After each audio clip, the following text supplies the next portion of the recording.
Everybody, am I on? Hey, all right. Vaughn, you said something the other day that was critical, and I forgot now. But if you could, it was what did you say?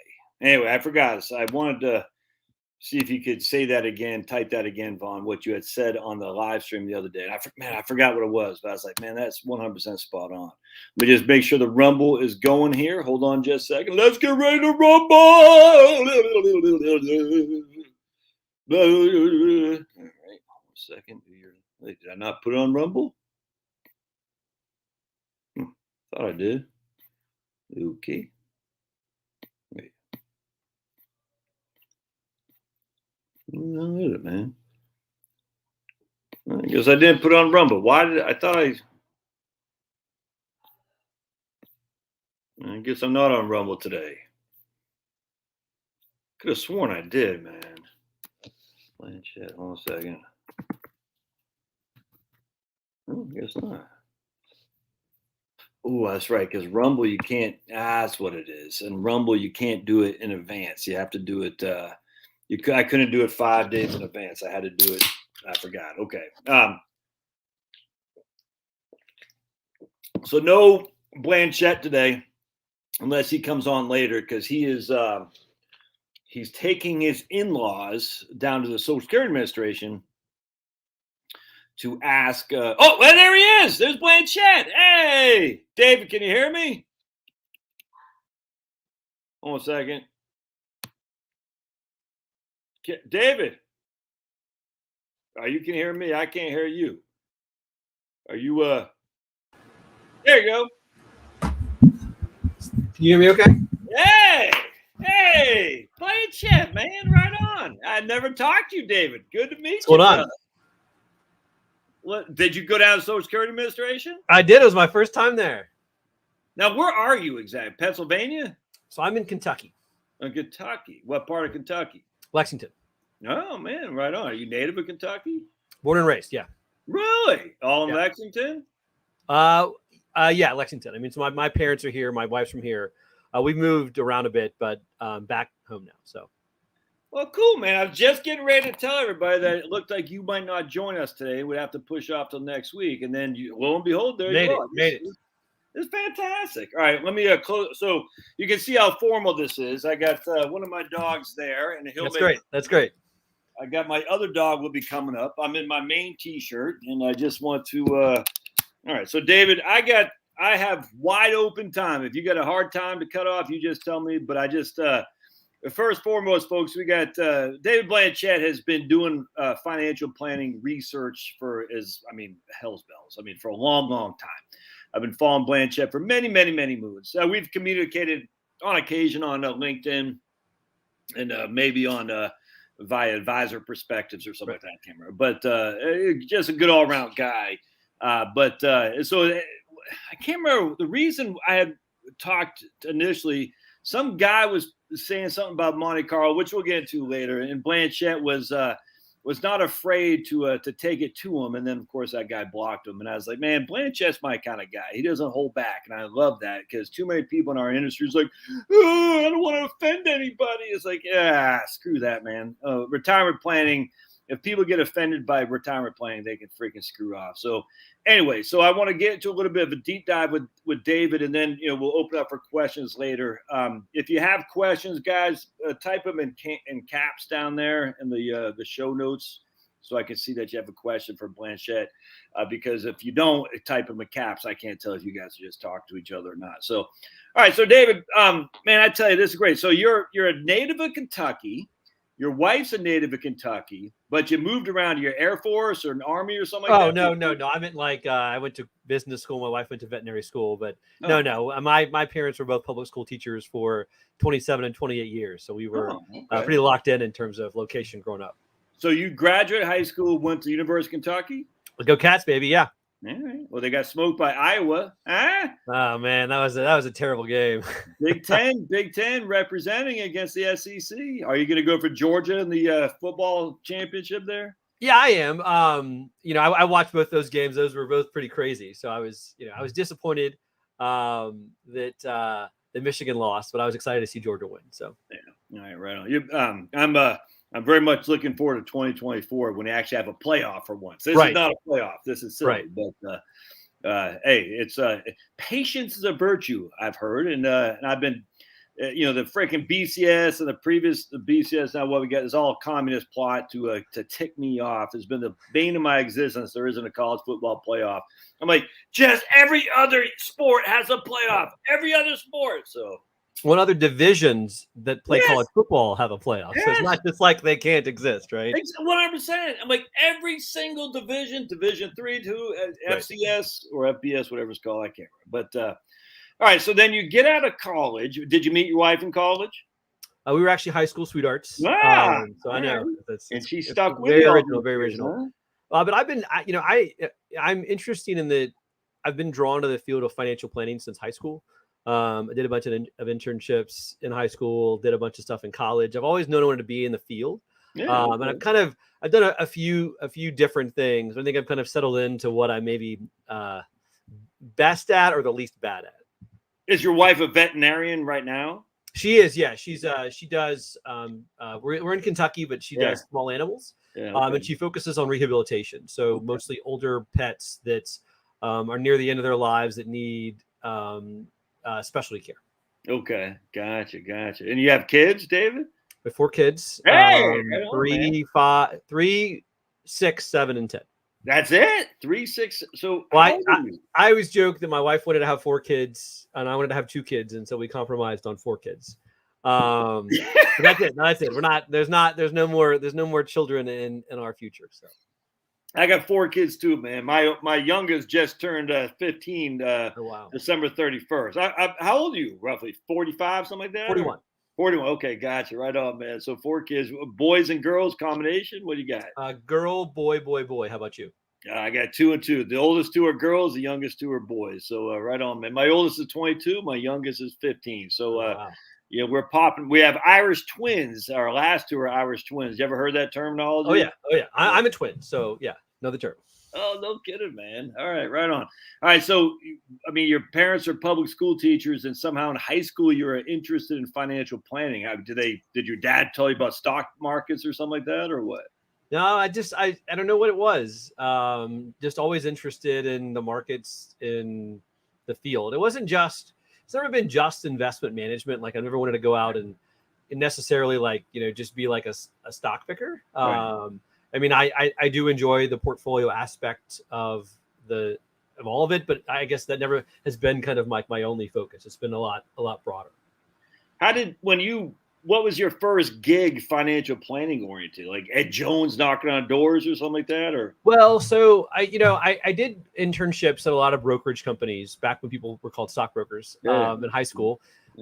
In college, I did a few more internships. I was at the Board of Trade. I did some kind of internships. I actually sold life insurance for a few years at Northwestern Mutual. I did a lot. I mean, I actually took the CFP when I was 21 years old. When I graduated college, I had like 3 or 4 designations. So I was always gearing up towards this field from a relatively young age.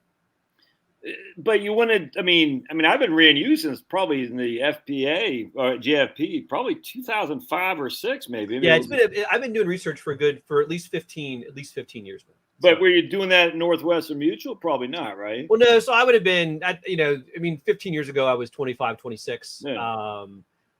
That was when I was like 18 years old. I was actually still in college then. So. Oh, you were still in college when you were doing the research and writing for the Journal for Financial Planning? No, that was when. So I was doing an internship at Northwestern Mutual at the time. That's when I was 18. I didn't start doing research until I was maybe and I was like mid 20s. One thing that was actually really interesting and really good for me was I found out when I was in my internship that they would pay for designations as long as you met your minimum sales requirements. Well, there aren't any for an intern. So effectively they would just pay for all these different tests that I would take. And as it turned out, I ended up really focusing on that. So I kind of pivoted away from, building a book and selling to like learning about financial planning. And that really, I think, changed the trajectory of my career. So how did you were right. I mean, how did you get published in the Journal for Financial Planning? Just submitted an article to them in like mid 2000s. They're like, hey, I submitted a lot of papers to them originally, and they weren't very good. So I mean, I'd like to think I'm a little bit better at doing research over the last say 15, 20 years. But yeah, I think one of the very first things that interested me, I'll never forget, was talking about the differences in like a deterministic forecast, so like time value of money, present value, versus some kind of Monte Carlo forecast, and what that means in terms of implications on retirement, on saving, all that. And so that's kind of where I started. Yeah, and I mean, to be honest, a lot of the first things I did were, looking back, were absolute train wrecks. But like over time, I would say I got better at it, and here I am today. So yeah, right on, man. All right, so the first big paper that you got some notoriety was what? Was it the well, you tell me. I mean, I don't know what it would be. You tell me. Probably the first thing that I won an award for, I think, was in 2007. It was the Journal of Financial Planning Financial Frontiers Award. Yeah. It was looking at the optimal distribution glide path shape. So if you've got money in retirement, what shape should it be?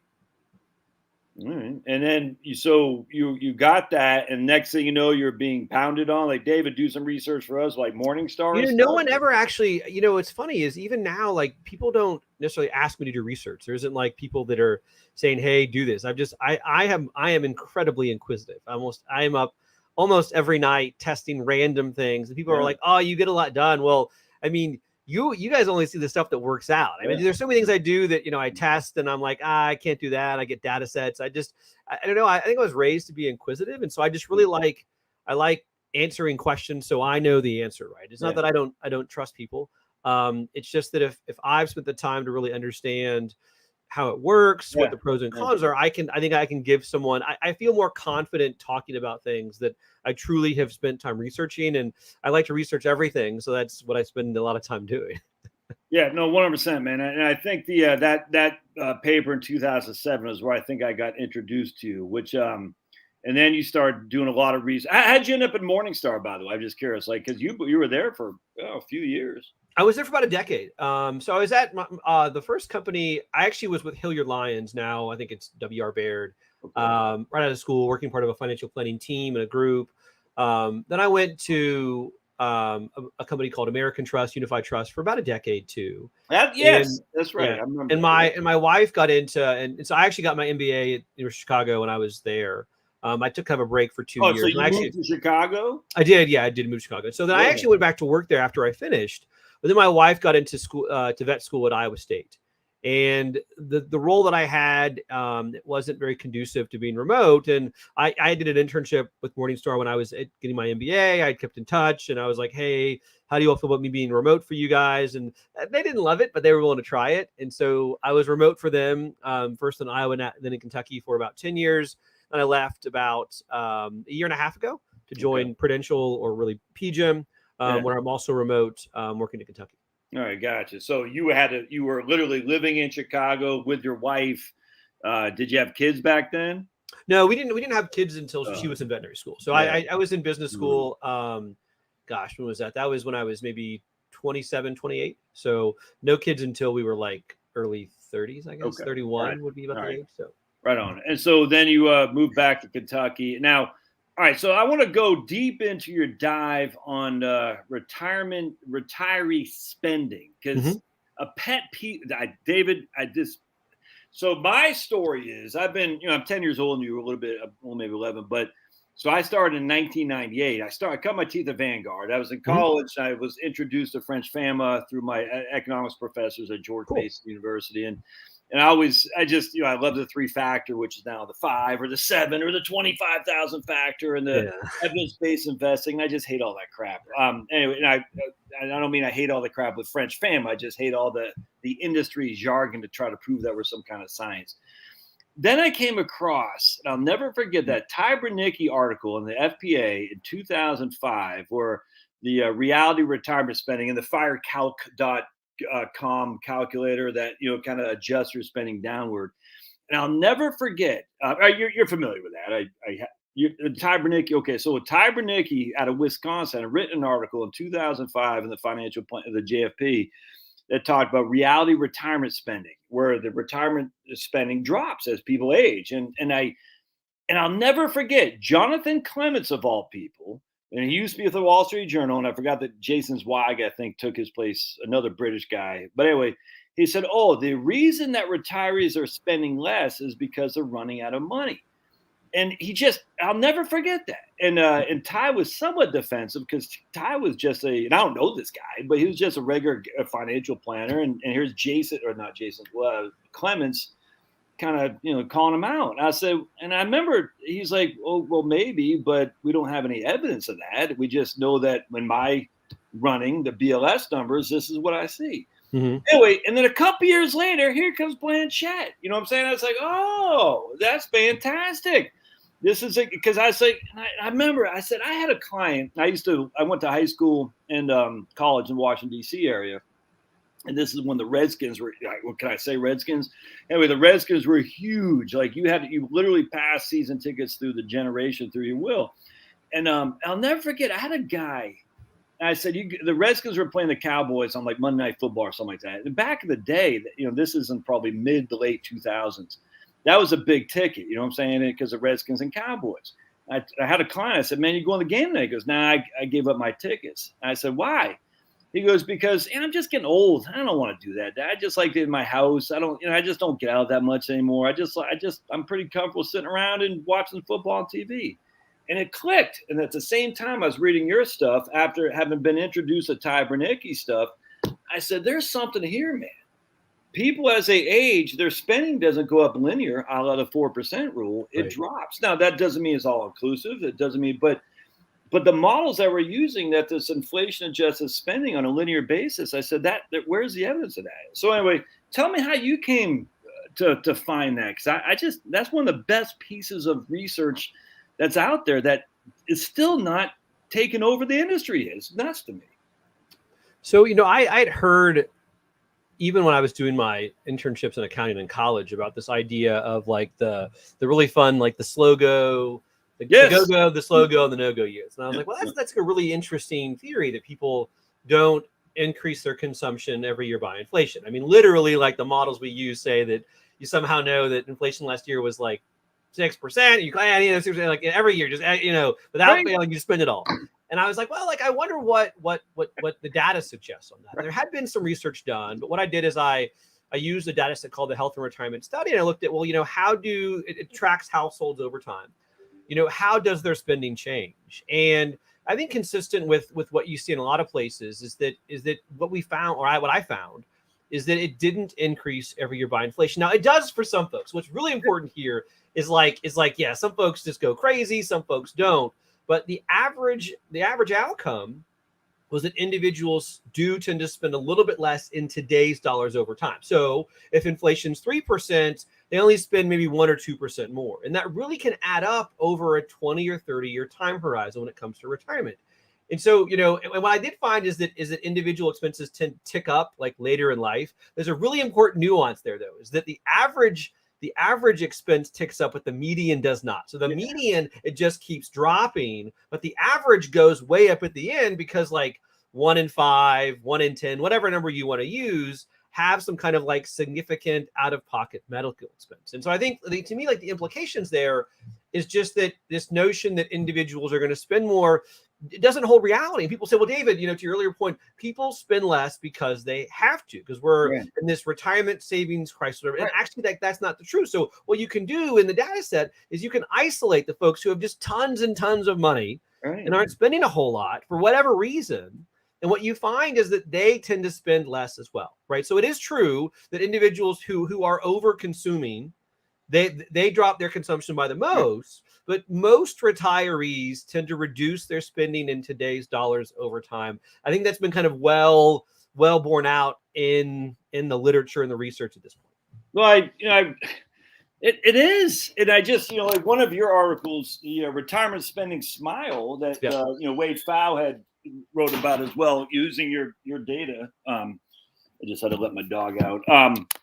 You go into the oh, now my other dog's back. Okay, you go into the. Here's my other one that just want to. Oh, there he goes. Oh, there he is. You can see the big brown eye. He's trying to get a only dogs fans page. Only fans, but only fans for dogs. He likes to show everybody his big brown eye. It's fantastic. Very professional, David. I'm telling you. I can tell. By the way, you went over the litany of the various articles and studies and everything, and there's just none maybe one from Italy. There's a few, and there's actually been a lot more done since then. I think that the individuals that run or kind of in charge of the HRS have done a lot since then, kind of trying to explore the effect. I think to me the key is just that, assuming that you reduce your spending by 2% versus inflation can have a tremendous impact on can you take that cruise at age 65, right? So I think that just kind of acknowledging there's a decent chance that you're going to slow down a little bit.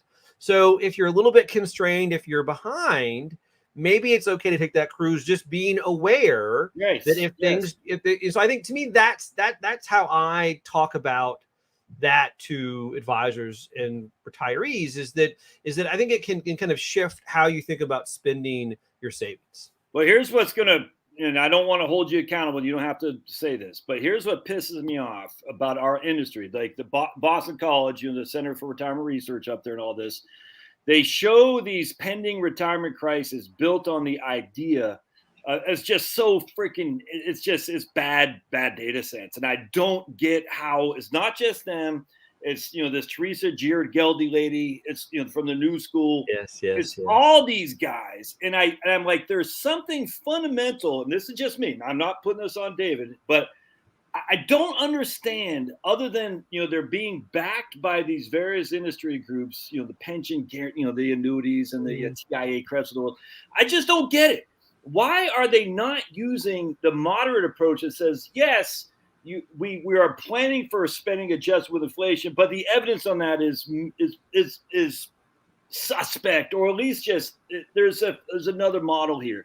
But they don't ever do this, and they're pushing this retirement crisis. And so I had there's a guy named Andy Biggs who used to be the second guy, the chief actuary, one of the guys from Social Security Administration. I've talked to him a number of times on this channel. Mm-hmm. And his data set is that not only are people not running out of money, 80% are actually content in retirement. So, and he was a lot more diplomatic because he's kind of politician oriented. And that, I don't mean that in a negative way. I just mean he's got to be more diplomatic than I have to be.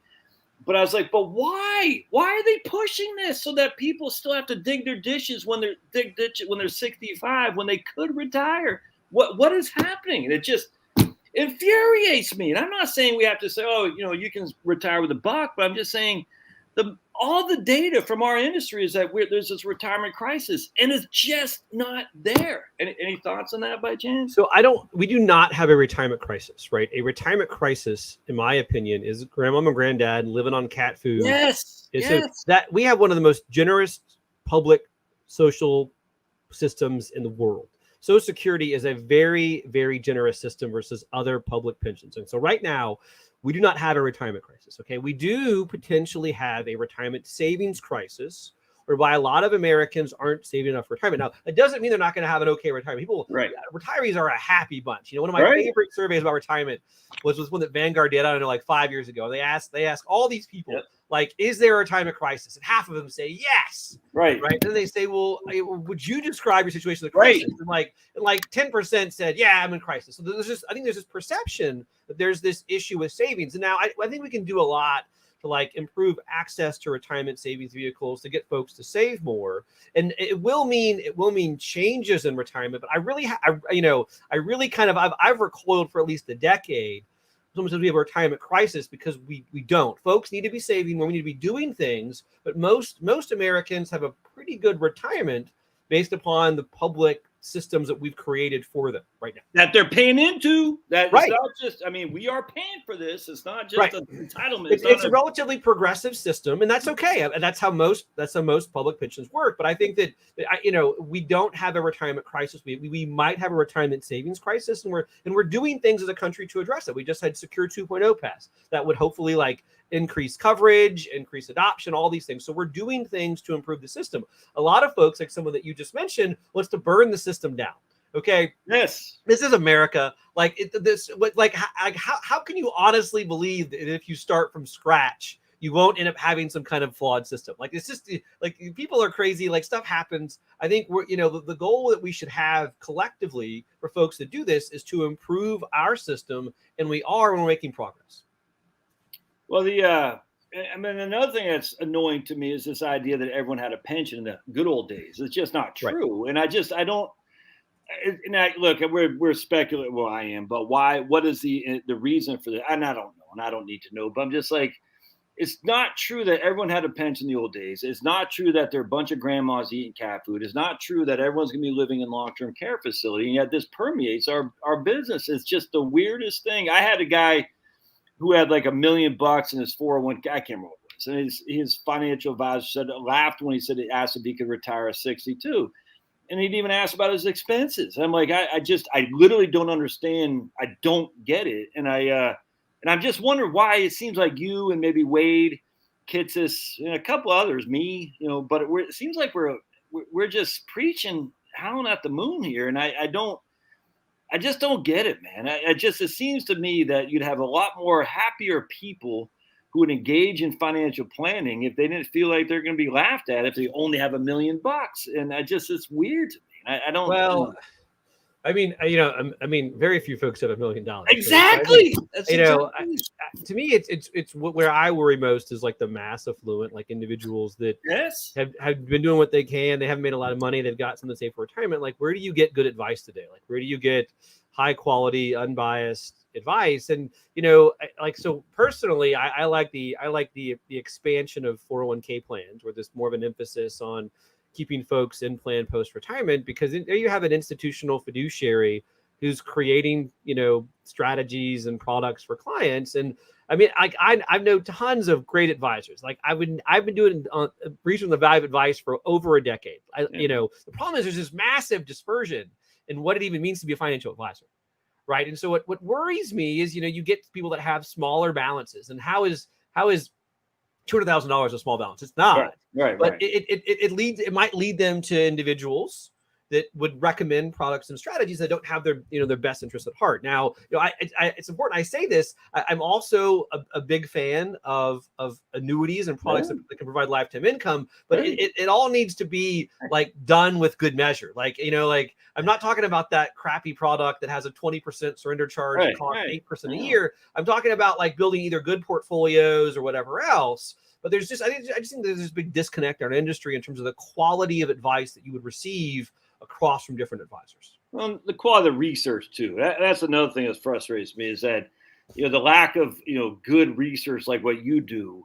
Now we're just and then you got the not Morningstar, the Market Watch, and they're just basically they hire these interns essentially that they scour the world about finance at Yahoo, Market Watch, and they throw these crappy articles out there that are very clickbaited, and then people think there's this retirement savings retirement crisis, which actually I did a video and I went back in newspapers.com. I have a subscription to New York Times newspapers and newspapers.com, and you can go in there and type in retirement crisis, and you can go back to the 80s retirement crisis. There'll be no Social Security, the 90s, the aughts, and I'm like, it's odd to me. Like, everyone's worried about Social Security. I said, have they ever looked at the Medicare financing? So if we're worried about Social Security, and I say, how are you going to pay for health care? I'm going on Medicare. I said, there seems to be a little bit of a bigger gap there.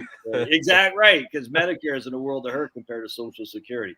What some guy asked about, like, what would you think would be a good, and this is a very broad-based question, obviously, in terms of a good savings rate. And literally generalized speaking, if someone said, man, I want to have a comfortable, I don't need to have gold-plated tennis shoes, but just a comfortable retirement, any guidance that would say, hey, this is a pretty good number to get started with. Anything on that? I mean, I always say 15%, and that it sounds really high. That's a combination of your contribution and your employer's contribution. Because the one thing that I just don't know that we can believe in or rely on is that the markets to do as well as they've done over the last 100 plus years. I mean, the U.S. has had like one of the best. We didn't lose the World War. I mean, like, things worked out really well for us. In other countries like Japan, Italy, and others, like, hasn't done nearly as well. And so I think, I think saving more is it creates options, right? If you have saved a lot, if you've been a good saver, you can retire early.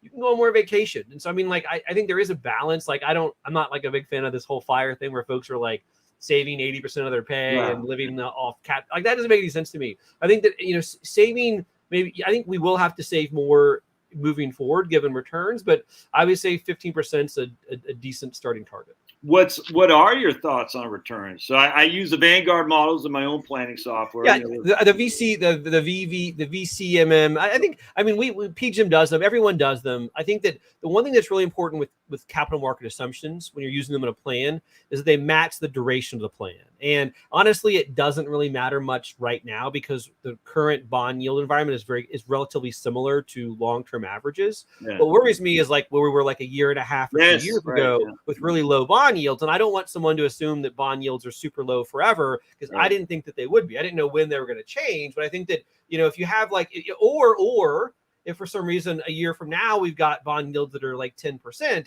you wouldn't want to use 10% for a 50-year projection. So I think that the key, if you can use like a nearer term rate that reflects the current economic realities, and then a longer term rate for like years 11 to whatever, that's a better way than kind of, always using just like these most capital market assumptions are 10-year, 17-year estimates, just using the near-term estimate for the entire plan.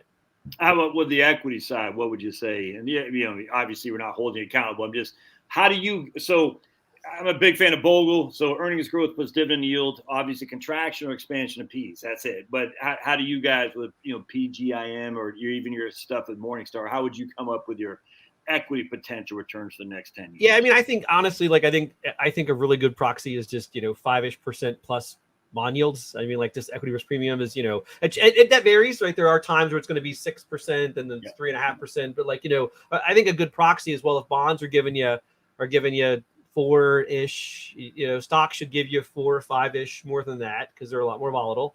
And that's not a bad place to be. Now, if for some reason we get back to a place where bonds are only doing 1-ish or 2-ish, I think you got to haircut your equity assumptions. Yeah. But that's, I mean, nobody knows, right? Like it's all just a fantastic guess. And I mean, you want to use realistic assumptions, but fundamentally markets are uncertain. I mean, look where we are today. I never would have thought we'd have yields move where they were last year. Who knows what's going to happen this year, right?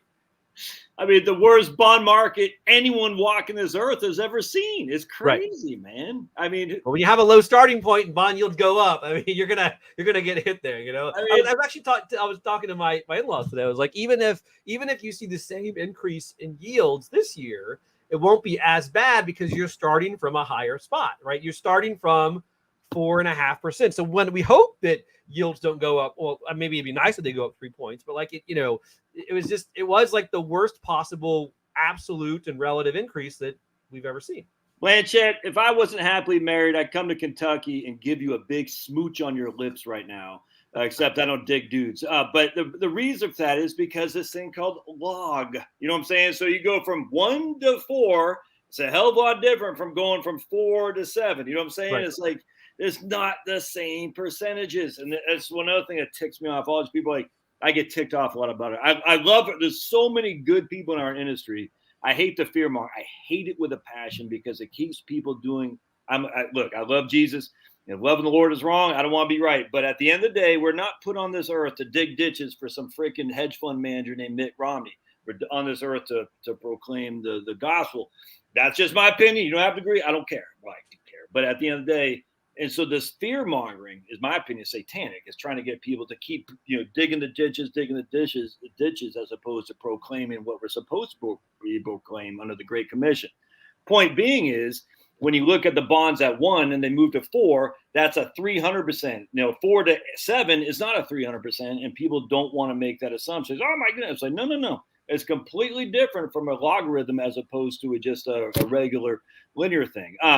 What are you? Just tell me about your thoughts on Monte Carlo, because I like Monte Carlo. It's not the cat's meow. I get it. You know what I'm saying? And I forgot the guy's name, O'Day or something like that. Jim O'Day. I forgot. He did a kind of good takedown of it. I forgot his name, but he does back casting, I believe, is his thing or something. Yeah, and I very much like his stuff. But with that said, I think Monte Carlo is the best thing in terms of projections into the future, because we don't know. Hell, we could get nuked tomorrow. What's your overall take on Monte Carlo? What would you prefer if you're not a fan, or is there anything you prefer? So I would say that I'm very aware that no one knows what's going to happen, right?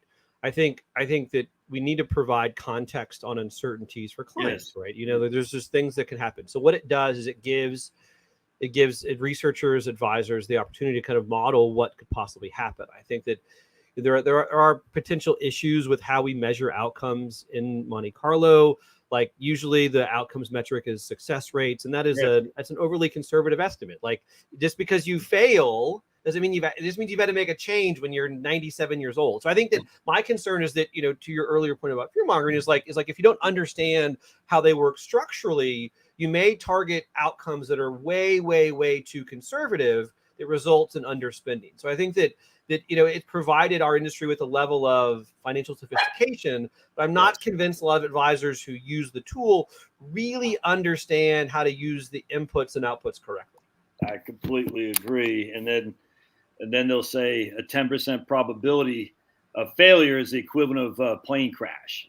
I've seen that exact reference online, so the thing is, what gets me is I mean, I'm an adult and I can be a little prickly. Like if you're gonna post garbage and I call it garbage, don't get mad at me because I didn't say, oh, will you please fix your crazy wrong? No, I'm gonna be like, that's ridiculous. Like that is not a correct way to think about this. And so, I mean, do people get mad at me because I'm a little honest sometimes? Well, yeah, but like it's based upon, to me, I have this thing. My response is usually driven by the quality and consistency of your post. When I engage someone, usually out of the gate, it's a new person, I give them a little bit of slack. But like if someone consistently posts things that I think are intentionally incorrectly conveying information to maybe help someone to make a sale, I'm not going to be as nice. I can't be like, that's not that, so people especially when they got tens of thousands of followers. You see what I'm saying? I mean, they got tens of thousands of followers, and I still don't know who this guy is on LinkedIn. You don't need to say anything, but just so folks, Blanchett, some guy said a 10% probability is equivalent of a plane crash, and Blanchett's like, what the hell, dude? That's nuts. And anyway, the guy, I was a bit more diplomatic, but I was like, that's like no serious academic would ever use that argument to justify what you're talking about. And so I think what kills me is he never said I was wrong. He never, so if you're going to get mad at me because I call you out, provide some context as to what you're mad about other than the fact that I called you out. Because to me, I'm not like the truth police on LinkedIn, but I think that, but people see these things and it can be misleading. And so, people say, oh, David, you should be nice and gentle. Well, no, he's using this platform to say things that I believe are incorrect. And now here's the thing. If you disagree with me, I love a good debate. Absolutely. But rarely when I call some, I don't think it's, or they have a really good explanation for why they think this and what what they're trying to convey and all this stuff. And so that to me has been an ongoing issue, and I'm going to maybe be a little nicer this year. We're in a new year right now, but we'll see. That's I'm in a debate with a guy, well-known guy on Advisor Perspectives, and I just don't. It's weird to me because he's like, well, Josh, you don't have any legitimacy because you said there's no inflation. I said, I literally never said that. Not sure why you would say I'm saying that. I asked for evidence that a retiree spend linear with the adjusted for CPI. Where is the evidence of that? Because we just talked about this, but it's like, look, we can debate all day long, but don't put words in my mouth or don't put something out there that's freaking just, it's ludicrous. I'm not being as diplomatic as you, but that, the fall at 10% failure is the equivalent of your plane crashing. I mean, give me a flip and break. Well, but the problem there is then the implicit is that you need to buy a product that's guaranteed, right? Because you won't crash. Well, and the point that I made in the link in the Think Advice piece is like, well, you actually can still crash if you buy an annuity. Like technically, you could have a liquidity event. There could be inflation. Other things can happen. So this notion that somehow you've eliminated risk with the product, it just doesn't track true reality. Like maybe like the ways that we model it in Monte Carlo, because it's not accurate, it reflects that. And so I'm not trying to be like negative towards a category. I'm just trying to be more realistic. Like, hey, like that's not how you should convey the outcome. You need to acknowledge the risks of other products that might have guarantees, because there's other ways that they could fail a client. Yeah, and don't forget, Monte Carlo, what was 95% last year is down 83% because the markets are down 20%. Right. You see what I'm saying? It's like a Monte Carlo is not a static thing. This would Hey, so tell me about going to the Social Security Administration. Go into that a little bit. I'd like to hear. I've never been, and I just want to hear what you did, if you don't mind sharing, and how it shook out. Sure. So I went today with my in-laws. They're getting near retirement, and so this is your wife's parents, right? My wife's parents. That's correct. Okay. Yes, that's correct. And so I went to the local office. I'd driven by it a few times. I'd never been in before. It wasn't that busy. It was just interesting. And then so we were talking with there was a very nice lady. An appointment, David? You had an appointment set up already? No, we just showed up. So okay. We just showed up, and I asked the lady some questions. I mean, I'm relatively knowledgeable on Social Security stuff. I wouldn't say I'm an expert on the nuanced details, but it was neat to have just to have the discussion with the person there. She was very knowledgeable. She was very, very, very knowledgeable. And then also just them, because it's a very personal decision, right? And I think that there are unique situations when you've got different benefit ranges and ages and health that comes into play. I mean, I'm very much an advocate of delaying claim as long as you can. At least until full retirement age. But then after that, it really becomes a lot more personal. So I think to me, it was no one else. It was a fun experience to kind of see that and just kind of experience what it's like to go there, ask the questions. You actually, as it turns out, I didn't know this, you can't claim that you've got to go either online or have an online conversation with someone with the administration. But it was fun.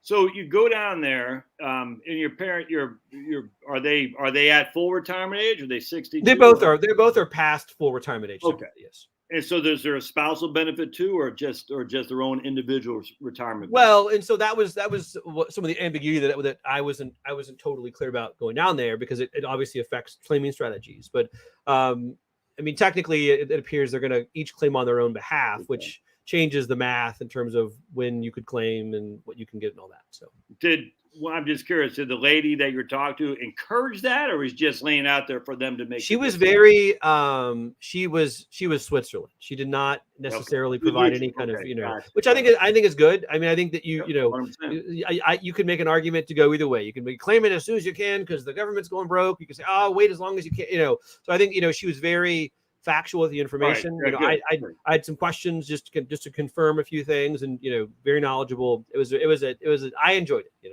Did she talk about survivor benefits for the surviving spouse at all, or did you have to bring that up? We had already kind of talked about that. I mean, I had walked them through how it worked, and I had her verify that I was knowledgeable in my assessment of that. But yes, like that was part of the overall discussion. Larry Kotlikoff, you familiar with him? Mm-hmm. He has written a number of times, and I actually interviewed him. One of my first interviews ever did on my YouTube channel, and he talked about how Social Security, when it comes to spousal, widow survivor benefits, how they're just really, really screwing up. And I had a client, David, just last year, and this has been going on for 10 years now. Same damn thing happened. That they weren't Switzerland. They were saying you should file, I forgot, on your own record, as opposed to survivor benefits, because you got an extra $100 a month. It was bad advice. And I was like, man, I can't believe these guys are still doing this. So I think it's one of those things that if you happen to get somebody who, it's almost like if you go to Vanguard or Schwab, you might get a good guy, you might get a bad guy. It's just, and there's no way to fix this, but it's buyer beware, man, and no other way around that. But I'm glad to hear your, hey, so did you go to a private office, or was it just like a cube where everyone could hear your business? It was kind of cool. They have so I got there before they opened. Well, the lobby was open, but you couldn't see one. Then right at 9 o'clock, like all these like metal gates for all the windows open the exact same time. So it's like it was like a store open up, because people that had gotten there, I had to wait for them to get there. So people got there early. They were already slotted in all these kind of booths. But the gate in front of the window was closed. Then all of a sudden, all the exact same time, all the gates open, right? And so then there must have been 15 or so people, but there wasn't necessarily a ton of privacy, and that it's kind of an open cubicle environment. But I mean, you can obviously talk quietly if it's a private matter. There's probably rooms you can go to as well. Okay, gotcha. What did they bring up Medicare at all? Is that even part of the conversation? No, I mean, they had been there before. I didn't realize my father-in-law been actually a number of times for separate issues. So we were just there to kind of really focus on the Social Security retirement benefits. But when you left, you felt comfortable in your own experience that Social Security Administration isn't there to take advantage of us and steal our money, essentially. You know what I'm saying? Well, I did not, but I had someone that was highly knowledgeable. I think that it's like anything else, right? Maybe that's an anomaly. Maybe that's maybe the rule versus the exception. But my experience with this individual, that's all we can go off. The only experience we have between you and me is yours, and so far that's successful. What I want to turn it real quick. Are you up? You got a couple more minutes? Or you're up against it? Maybe like 5 minutes. Yeah. Okay. Japan. Have you done any research on Japan, David? Okay. No, I mean, I think it's going to be an interesting case study given like the size of their debt, their demographics, and all that. We'll see how things go for them over the next few decades. But beyond being aware of their market environment, their demographic trends, not much. Yeah. All right. So just, I know you got to go here in a second. All right. Are you familiar with the weapon GPO for Social Security? So I vaguely, my knowledge of the nuances of WEP and GPO were much higher 5 years ago. So I wouldn't be the right person to ask about that. So can you address the issue? And here's another Social Security of claiming prior, this is Social Security, to avoid Medicare rate increases. That might not be something you're all that. This is a hold harmless provision, Jill. We'll get in that later. Anything? I'm just looking through. No one really kept in caps, so it's hard for me to see the questions. All right. So just at the end of the day, what would you advise as you're sitting here? We got 200 people online right now watching. If you were to sit there and say, I'm in a conference room of a bunch of people who are interested in retirement planning, is there one or two takeaways that David Blanchett would like to be permeated throughout this room? If you had a couple things. Yeah, I mean, I think it's work as long as you can. People want to retire, but I think that your options decline significantly when you leave the workforce. I think we're in a little bit of a different time right now where, there are more options for folks, but to the extent that you can work longer, that's like the best thing you can do to improve your outcomes. Delay claiming Social Security. And I think that, for a lot of folks that maybe haven't met with an advisor before, I mean, man, like if you had to pick one time to ever do that, it's right around retirement. Make sure you're in a good spot. Make sure you're making good choices, because if you get sort of off on the wrong path, it's kind of hard to course correct, especially when you make decisions around things like Social Security. When you do have like a year to change your mind ish, you don't want to make decisions that will really impact you later on in life when you have far fewer options around how to kind of accomplish your retirement goal. Yeah, right on, man.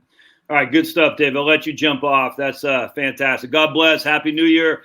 Bring the positive energy in the ether. But with that said, you got to call out people when they're being clowns. I'm sorry. There's too many people relying on us, the professionals, to tell like it is that we can't have clowns out there, taking the oxygen out of the room. So call them out, maybe a little bit more diplomatic than me, but keep doing it, brother. So hang on, guys. I'll continue the live stream, but David, appreciate it, man. I'll email you later on when this is up, and you can, okay. Thank you. See you guys. See you, man. All right, guys. So that was Blanchett, big fan. I didn't realize that.